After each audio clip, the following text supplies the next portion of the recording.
ఒకప్పుడు దట్టమైన అడవిలో సింహం, సింహేష్ అనే పేరు గల రాజు జీవించేవాడు. అది చాలా బలమైనది, ధైర్యవంతుడు, న్యాయమైనవాడు కూడా. అడవిలోని అన్ని జంతువులు దానిని గౌరవించేవి, కొంతమంది భయపడేవారు కూడా. ప్రతిరోజు సింహేష్ తన గుహ నుంచి బయటకు వచ్చి తన ప్రాంతాన్ని త్రావడంతో పాటు ఒక మృగాన్ని వేటాడి తినేవాడు. కాని అది జంతువులలో భయం కలిగించేది.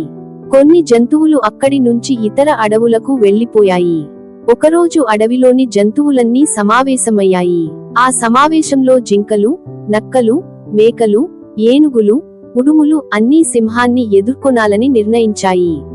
చివరకు ఒక తెలివైన నక్క ముందుకు వచ్చింది. ఆమె పేరు చతురి. చతురి సింహాన్ని కలిసి ఇలా అంది: "ఓ రాజా గారు, మీరు ప్రతిరోజు వేటాడడం వల్ల మేమందరం భయంతో ఉన్నాం. కానీ మీరు రోజుకు ఒక్క జంతువును మాత్రమే తినడానికి మాకు అవకాశం ఇవ్వండి.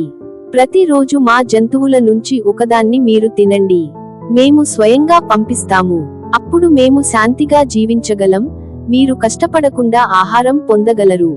సింహేష్ కొద్దిసేపు ఆలోచించి, ఆ ప్రతిపాదన నచ్చింది. ఎందుకంటే తన శక్తిని వృధా చేయకుండా భోజనం సిద్ధంగా వస్తుందని ఆనందించాడు. అందులోని సౌకర్యం చూసి వెంటనే ఒప్పుకున్నాడు. అదే రోజు నుండి ప్రతిరోజు ఒక జంతువు తనవంతు వచ్చినట్లుగా సింహం గుహకు వస్తోంది. ఈ విధంగా కొన్ని వారాలు గడిచిపోయాయి. అన్ని జంతువులు శాంతిగా జీవించడం మొదలుపెట్టాయి. ఒకరోజు తన వంతుగా వచ్చిన నక్క చతురి కావాలని ఆలస్యంగా సింహం గుహకు వచ్చింది. చాలా సేపు వెనకపడిన తరువాత సింహేష్ కోపంతో అరచాడు: "నీవు ఎందుకు ఆలస్యం చేశావ్? నా ఆకలికి బాధ్యతవెవరు?" చతురి తెలివిగా అంది: "రాజా గారు, మేము నలుగురు నక్కలు కలిసి వచ్చాం. కానీ మార్గమధ్యంలో ఇంకొక సింహం వచ్చి మమ్మల్ని ఆపింది. అది మీరు ఇక రాజు కాదు, ఆ అడవికి ఆడే సింహం రాజు అని చెప్పింది. మిగతా నక్కల్ని తినేసింది. నేను తప్పించుకుని మీకు చెప్పేందుకు వచ్చాను." సింహేష్ ఎంతో కోపంతో ఆ నక్కను అడిగాడు: "ఎక్కడ ఉంది ఆ సింహం? నాకు దారి చూపించు, నేను చూసి శిక్షిస్తాను." నక్క తన తెలివిని ఉపయోగించి సింహాన్ని ఒక బావిలోకి తీసుకెళ్ళింది. అప్పుడు నక్క ఇలా అంది: "అది ఈ బావిలో దాగి ఉంది.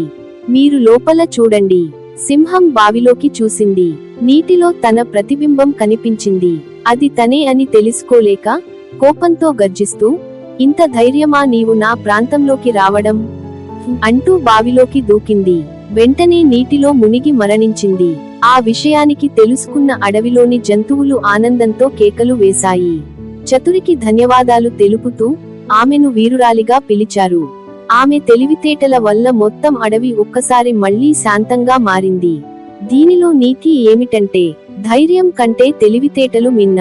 శక్తివంతులను జ్ఞానంతో ఓడించవచ్చు. ఎవరైనా బలవంతుడు అయినా న్యాయంగా ఉండాలి, లేనిచో దీర్ఘకాలంగా వారి అధికారం నిలవదు. Please subscribe.